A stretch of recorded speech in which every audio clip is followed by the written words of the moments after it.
Hello guys, welcome back to the channel. I am doctor Mrinmoy and इस video में हम discuss करेंगे about growth hormone.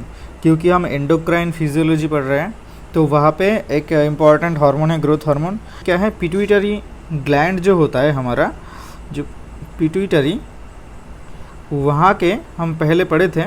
उसका दो पार्ट होता है, एंटीरियर पार्ट और पोस्टीरियर पार्ट, मतलब एंटीरियर पिट्यूटरी और पोस्टीरियर पिट्यूटरी। जहाँ से जो एंटीरियर पार्ट है यहाँ से 6 हार्मोन निकलता है, उनमें से एक है ग्रोथ हार्मोन। बाकी 5 हार्मोन क्या क्या है?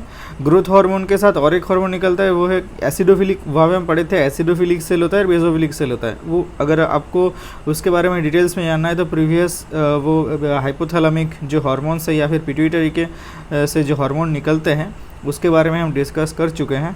वहाँ पे आप जाके डिटेल्स में देख सकते हैं। तो यहाँ से टोटल 6 हार्मोन निकलता है और पोस्टीरियर पिट्यूटरी से 2 हार्मोन निकलता है और ये 6 हार्मोन प्रोड्यूस होता है। इनमें से एक है ग्रोथ हार्मोन, बाकी है प्रोलैक्टिन, मतलब एक ग्रोथ हार्मोन है, बाकी प्रोलैक्टिन है और TSH है, ACTH है, 5th है FSH और 6th है हमारा LH। ये 2 गोनाडोट्रोपिक हार्मोन्स हैं, मतलब गोनाडोट्रोपिन्स हैं। और ये TSH, ACTH, प्रोलैक्टिन और ग्रोथ हार्मोन, जिनमें से ग्रोथ हार्मोन और प्रोलैक्टिन ट्विन हार्मोन होता है क्योंकि वो उसका सोर्स, मैकेनिज्म ऑफ एक्शन बहुत सारे कुछ सेम होता है ये, ठीक है। तो ये जो ग्रोथ हार्मोन है इसका सोर्स क्या है? एंटीरियर पिट्यूटरी का क्या है? सोमाटोट्रोफ सेल। अच्छा, ये सोमाटोट्रोफ सेल क्या होता है? मतलब कुछ ऐसे एंटीरियर पिट्यूटरी में कुछ clusters of cell, group of cell होते हैं जहाँ से एक स्पेसिफिक टाइप ऑफ हार्मोन्स निकलते हैं। ग्रोथ हार्मोन निकलता है सोमाटोट्रोफ सेल से, प्रोलैक्टिन निकलता है लैक्टोट्रोफ सेल से, TSH थायरोट्रोफ सेल से, ACTH कॉर्टिकोट्रोफ सेल से और FSH और LH गोनाडोट्रोफ सेल से। ओके, और इसका मैकेनिज्म ऑफ एक्शन है जैक-स्टैट पाथवे। ये हम जब मतलब ये क्या है जैक-स्टैट पाथवे? जब हम मेम्ब्रेन फिजियोलॉजी पढ़ रहे थे, सेल मेम्ब्रेन में जो रिसेप्टर होता है, जो हार्मोन का जो रिसेप्टर है, हार्मोन का जो रिसेप्टर है वो हम क्लासीफाई किए थे एक्स्ट्रा सेलुलर और इंट्रा सेलुलर। मतलब जो एक एक्स्ट्रा सेलुलर रिसेप्टर है वो मेम्ब्रेन पे अटैच रहता है और इंट्रा सेलुलर मतलब सेल के अंदर, या मतलब साइटोप्लाज्म में, या फिर वो हमारा न्यूक्लियस पे रहता है। लेकिन ये जो एक्स्ट्रा सेलुलर रिसेप्टर है, एक्स्ट्रा सेलुलर रिसेप्टर, तो यहाँ पे क्या होता है? 4 टाइप के रिसेप्टर था। एक था GPCR, दूसरा है जेनस काइनेस, जैक-स्टैट पाथवे जिसे हम बोलते हैं, तीसरा है टायरोसिन काइनेस जो इंसुलिन काम करता है, और चौथा है सेरिन थ्रेयोनिन काइनेस, सेरिन थ्रेयोनिन। ओके, ये 4 टाइप का जो एक्स्ट्रा सेलुलर मेम्ब्रेन रिसेप्टर होता है हार्मोन्स का, उनमें से एक है जैक-स्टैट पाथवे। इसके थ्रू, ये रिसेप्टर के थ्रू काम करता है ग्रोथ हार्मोन। उसके साथ प्रोलैक्टिन भी काम करता है, बाद में जानेंगे नेक्स्ट वीडियो में प्रोलैक्टिन के बारे में, ठीक है। क्योंकि ये दोनों ट्विन हार्मोन है, ये दोनों का मैकेनिज्म ऑफ एक्शन भी सेम होता है। अच्छा, और ग्रोथ हार्मोन और प्रोलैक्टिन को ट्विन हार्मोन बोला जाता है, वो उसके बारे में बाद में जानेंगे। तो यहाँ पे ग्रोथ हार्मोन के बारे में हम डिस्कस कर रहे हैं। यहाँ पे आपको ये बात जानना ज़रूरी है कि ग्रोथ हार्मोन का जो लेवल है हमारा बॉडी में वो एज टू एज वेरी करता है। सबसे ज़्यादा ग्रोथ हार्मोन रहता है एडोलेसेंट में, और मिनिमम ग्रोथ हार्मोन रहता है इन ओल्ड एज में, मतलब सीनियसेंस में, ठीक है, मतलब ओल्ड एज में। तो ओल्ड एज में हमारा ग्रोथ हार्मोन लेवल बहुत कम होता है और एडोलेसेंट के टाइम में हम लोगों को ग्रोथ का ज़्यादा रिक्वायरमेंट चाहिए होता है, इसीलिए उस टाइम पे ग्रोथ हार्मोन का अमाउंट भी ज़्यादा रहता है। तो इसका सिक्रेशन का एक ओवरव्यू देख लेते हैं, कहाँ से क्या कंट्रोल होता है ग्रोथ हार्मोन का सिक्रेशन। देखो, इसका जो सिक्रेशन का जो रेगुलेशन है हम पहले पढ़े थे, जो पिट्यूटरी से निकलता है, ठीक है, पिट्यूटरी से निकलता है। पिट्यूटरी को क्या बोला जाता है? मास्टर ग्लैंड बोला जाता है। लेकिन इसका भी एक कंट्रोलिंग अथॉरिटी है, हाइपोथैलेमस, जिसे हम बोलते हैं मास्टर ऑफ मास्टर ग्लैंड, ठीक है। तो यहाँ से इसका कुछ फैक्टर निकलता है। एक ग्रोथ हार्मोन इनहिबिटिंग फैक्टर होता है एक, और growth hormone releasing factor, releasing hormone होता है। GHRH मतलब ग्रोथ हार्मोन रिलीजिंग हार्मोन। वो क्या है? देखो, ये जब निकलता है ग्रोथ हार्मोन रिलीजिंग हार्मोन, तब एंटीरियर पिट्यूटरी से ग्रोथ हार्मोन सिक्रेशन इंक्रीज होता है। लेकिन अगर ग्रोथ हार्मोन इनहिबिटिंग फैक्टर जो होता है ये होता है सोमाटोस्टेटिन, ये अगर हाइपोथैलेमस से सीक्रेट होता है तो ग्रोथ हार्मोन का सीक्रेशन डिक्रीज हो जाता है। ठीक है, तो दोनों के दोनों टाइप का ही रेगुलेशन है यहाँ पे। पॉजिटिव मतलब जो स्टिमुलेट भी कर सकता है, इनहिबिट भी कर सकता है एक। ठीक है, ये जो ग्रोथ हार्मोन रिलीजिंग हार्मोन है, इसका एक ड्रग फॉर्म है, ये हमारे पास अवेलेबल है, जिसे बोलते हैं हम सर्मोरेलिन। जो ग्रोथ हार्मोन रिलीजिंग हार्मोन का मतलब ड्रग फॉर्म है, जो अगर यूज़ करेंगे तो वो एंटीरिबिटर में काम करके ग्रोथ हार्मोन सिक्रेशन बढ़ाएगा। ये कहाँ यूज़ होता है? जहाँ पे ग्रोथ हार्मोन लेवल कम होता है, मतलब पिट्यूटरी ड्वार्फिज्म है, पिट्यूटरी ड्वार्फिज्म। इस डिजीज़ में मतलब ये सर्मोरेलिन ड्रग यूज़ होता है। और ये ग्रोथ हार्मोन इनहिबिटिंग हार्मोन, ये क्या करता है? इनहिबिट करता है। कौन से सिचुएशन में ये यूज़ हो सकता है? जिस सिचुएशन में हमारा ग्रोथ हार्मोन लेवल ज़्यादा है बॉडी में, ज़रूरत से ज़्यादा। ऐसे सिचुएशन के नाम ही ये है क्या? एक्रोमेगाली। एक्रोमेगाली, ये एक्रोमेगाली जो एक सिचुएशन क्या है, जब हमारा एपिफाइशियल क्लोजर हो जाता है, मतलब एडल्ट कोई एज में कोई इंसान का ग्रोथ हार्मोन लेवल अगर ज़्यादा हो जाता है, सिक्रेशन हाइपर सिक्रेशन होता है, तो उस डिजीज़ को बोला जाता है एक्रोमेगाली। अगर यही सेम कंडीशन अगर चिल्ड्रन में होता है, मतलब बिफोर द एपिफाइशियल क्लोजर, तो वो उसको बोलते हैं जाइगेंटिज्म। वहाँ पे भी यूज़ हो सकता है, लेकिन ये एक्रोमेगाली ज़्यादा कॉमन है, इसीलिए हम एक्रोमेगाली में growth hormone inhibiting hormone somatostatin, जिसका ड्रग फॉर्म क्या है? ड्रग फॉर्म है ऑक्ट्रियोटाइड, जो कि एक सोमाटोस्टेटिन एनालॉग है। ठीक है, सोमाटोस्टेटिन एनालॉग है। अब ये देख लेते हैं कौन से फैक्टर होते हैं जो ग्रोथ हार्मोन सिक्रेशन को ज़्यादा कर सकता है और उसको इनहिबिट कर सकता है। ऐसा है कि हाइपोग्लाइसेमिया ग्रोथ हार्मोन को सिक्रेशन इंक्रीज कर सकता है। हाइपोग्लाइसेमिया लाइक सिचुएशन, लाइक क्या है? हम अगर फास्टिंग करते हैं तो फास्टिंग, और दूसरा ये है हाइपोग्लाइसेमिया एक्सरसाइज करते हैं तो एक्सरसाइज अगर करेंगे तो ज़्यादा ग्रोथ हार्मोन सिक्रेशन होगा। लेकिन लॉन्ग मतलब क्रॉनिक मेलनरिस्ट कोई है, तो मतलब लॉन्ग स्टैंडिंग फास्टिंग या फिर स्टारवेशन में है, तो वो हमारा ग्रोथ हार्मोन का सिक्रेशन इनहिबिट करता है। ठीक है, मतलब हाइपोग्लाइसेमिक मतलब सस्टेन्ड हाइपोग्लाइसेमिक स्टेट या फिर chronic hypoglycaemic state growth hormone के सिक्रेशन को इनहिबिट करता है, वो स्टिमुलेट नहीं करता है। ठीक है, और स्लीप ग्रोथ हार्मोन के सिक्रेशन को बढ़ा सकता है। कौन सा स्लीप है ये? NREM sleep. ठीक है, NREM स्लीप हमारे ग्रोथ हार्मोन को स्टिमुलेट करता है। ठीक, इसके दूसरी उल्टी तरफ क्या है? REM स्लीप जो है वो ग्रोथ हार्मोन के सिक्रेशन को इनहिबिट करता है। और क्या है इनहिबिटिंग फैक्टर? क्या है? Somatostatin and it's analogues, obviously, जो कि हम अभी पढ़े, ग्रोथ हार्मोन इनहिबिटिंग फैक्टर के अंदर पड़ता है वो।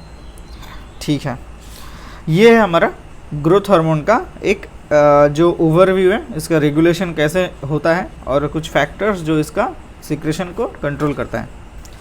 अब देख लेते हैं इसका एक्शंस क्या होता है ग्रोथ हार्मोन्स का। बहुत ही इंपॉर्टेंट हार्मोन है ग्रोथ हार्मोन।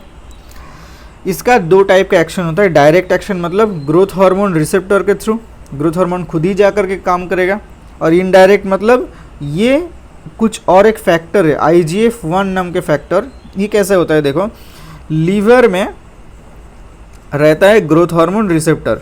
ठीक है, ग्रोथ हार्मोन रिसेप्टर रहता है लीवर में। यहाँ पे आकर के लीवर पे ग्रोथ हार्मोन रिसेप्टर पे आके ग्रोथ हार्मोन काम करेगा। उसके बाद लीवर कुछ मॉलिक्यूल्स फॉर्म करेगा, जिसे बोलते हैं हम IGF, और इसे बोलते हैं सोमैटोमेडिन। सोमैटोमेडिन, ओके। IGF मतलब इंसुलिन लाइक ग्रोथ फैक्टर।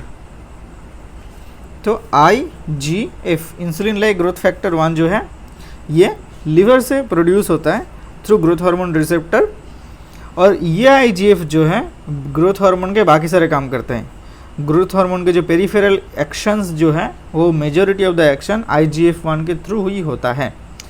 अच्छा देखो, तो डायरेक्ट एक्शन में जो है ना, देखो डायरेक्ट एक्शन एक्चुअली देखना है, कुछ एक्शन ऐसा है जो ये IGF-1 से डिफरेंट है, उल्टा है, ऑपोजिट है।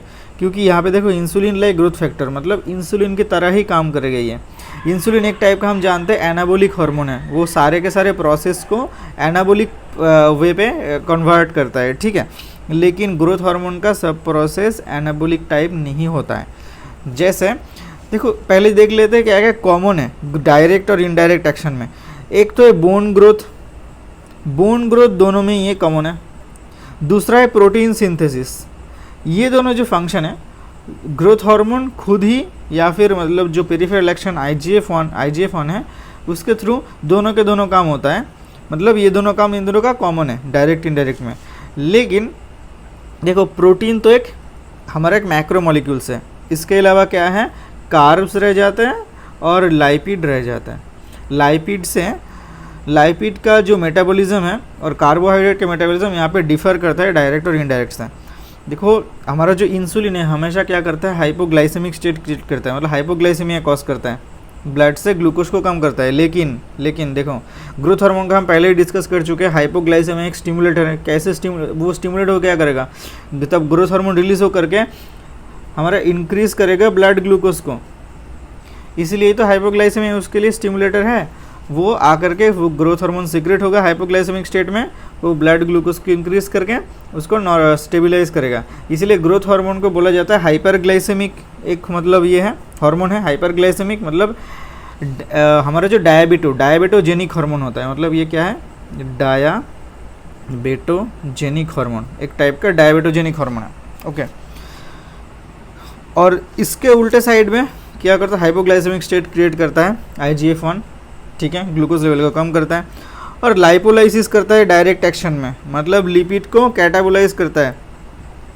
इसके उल्टे साइड में क्या है इंसुलिन हमेशा लाइपोलाइसिस को इनहिबिट करता है, मतलब ये एंटी लाइपोलाइटिक है। तो ये है हमारा IGF-1 के मतलब इसके ग्रोथ हार्मोन का एक्शन थ्रू डायरेक्ट और इनडायरेक्ट एक्शन। अच्छा ये यहाँ पे जो बोन ग्रोथ का जो प्रोसेस है ना, इसमें थोड़ा कुछ मैकेनिज्म अलग होता है। यहाँ पे डायरेक्ट एक्शन में, डायरेक्ट में क्या होता है ग्रोथ हार्मोन सिर्फ ये काम करता है जो प्रीकॉन्ड्रोसाइट है, प्रीकॉन्ड्रोसाइट उसको सिर्फ कॉन्ड्रोसाइट में कन्वर्ट करता है, ठीक है। और बाकी सारे जो एक्शंस है ग्रोथ हार्मोन मतलब बोन फॉर्मेशन के, बोन ग्रोथ के लिए, वो सारे के सारे IGF-1 के थ्रू होता है। यहाँ पे थ्रू मतलब ये जो डायरेक्ट एक्शन के थ्रू सिर्फ ये एक ही प्रोसेस यूज़ होता है, प्री कॉन्ड्रोसाइट से कॉन्ड्रोसाइट में कन्वर्शन, ओके। अब ये ग्रोथ हार्मोन इसका अगर कुछ ज़्यादा या फिर कम सिक्रेशन होने की वजह से कुछ डिसऑर्डर्स होते हैं, उसमें से एक होता है, एक दो ये जान लेते हैं यहाँ पे। एक है डुअर्फिज्म, दूसरा है जाइगेंटिज्म, तीसरा है एक्रोमेगैली। डुअर्फिज्म मतलब हाइट में शॉर्ट, अगर decreased growth hormone secretion in children, बच्चे में अगर ग्रोथ हार्मोन सिक्रेशन कम होगा तो उसका हाइट कम होगा, उस सिचुएशन को हम बोलते हैं डुअर्फिज्म। जाइगेंटिज्म मतलब इंक्रीज्ड हाइट, नॉर्मल से बहुत ज़्यादा हाइट है, तो तब मतलब कब होता है ये, जब ग्रोथ हार्मोन इंक्रीज होता है इन चिल्ड्रेन, ओके।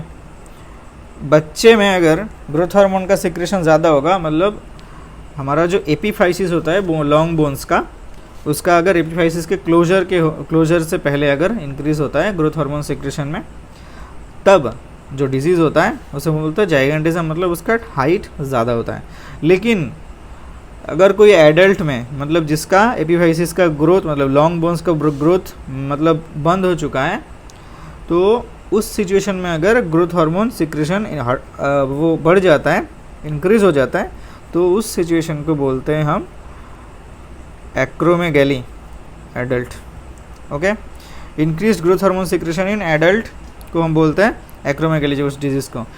एक और सिचुएशन होता है डुअर्फिज्म में, जहाँ पे ग्रोथ हार्मोन जो है डिक्रीज नहीं होता है, नॉर्मल रहता है, फिर भी वो डुअर्फ होता है ग्रोथ हार्मोन की वजह से। कैसे होता है देखो, हम ये देखे थे कि यहाँ पे ग्रोथ हार्मोन का इनडायरेक्ट एक्शन बहुत इंपॉर्टेंट रोल प्ले करता है हमारे बोन ग्रोथ में, क्योंकि यहाँ पे IGF का सिक्रेशन, IGF-1 का सिक्रेशन बहुत इंपॉर्टेंट होता है। अगर किसी भी रीज़न के वजह से ग्रोथ हार्मोन का जो रिसेप्टर है ये अगर म्यूटेटेड हो जाता है तो क्या होगा, ग्रोथ हार्मोन अगर होगा भी, मतलब अगर नॉर्मल भी होगा ग्रोथ हार्मोन, फिर भी इसका रिसेप्टर इनएक्टिव है, म्यूटेटेड है, काम नहीं कर पाएगा। मतलब लीवर में क्या होगा, लीवर में आईजीएफ का सिक्रेशन नहीं होगा तो उसकी वजह से बोन ग्रोथ ही नहीं होगा। लेकिन ब्लड में ग्रोथ हार्मोन लेवल नॉर्मल होगा, क्योंकि ग्रोथ हार्मोन के सिक्रेशन के अमाउंट में कोई प्रॉब्लम नहीं है, लेकिन उसका प्रॉब्लम कहाँ पे, वो ग्रोथ हार्मोन जहाँ पे वो रिसेप्टर जो चाहिए होता है उसको काम करने के लिए, वो रिसेप्टर म्यूटेटेड है। इसलिए ग्रोथ हार्मोन नॉर्मल होने के बावजूद भी वो उसका जो एक्शन है बोन ग्रोथ में वो नहीं हो पा रहा है। क्यों नहीं हो पा रहा है, क्योंकि लीवर में जो ग्रोथ हार्मोन रिसेप्टर है वो बहुत ज़रूरी होता है IGF-1 के सिक्रेशन के लिए। और ये IGF-1 अगर डिक्रीज़ होता है इस सिचुएशन में IGF-1 डिक्रीज़ हो जाता है, जहाँ पे ग्रोथ हार्मोन रिसेप्टर म्यूटेटेड होता है, तो इसकी वजह से ड्वार्फिज्म होता है वो उस इंडिविजुअल में। और इस डिजीज़ को बोलते हैं हम लैरोन्स ड्वार्फिज्म। ओके, इसे बोलते हैं लैरोन्स ड्वार्फिज्म। तो ग्रोथ हार्मोन रिलेटेड कुछ इतना ही टॉपिक था, छोटा सा है कि मतलब हमारा एक कॉन्सेप्ट आई थिंक आपको समझ में आ गया होगा। इसके बाद में वीडियोस में बाकी सारे हार्मोन्स के बारे में, पिट्यूटरी के जब भी 5 हार्मोन्स बाकी हैं डिस्कस करना, वो डिस्कस करेंगे। तो मिलते हैं नेक्स्ट वीडियो में। Till then good bye.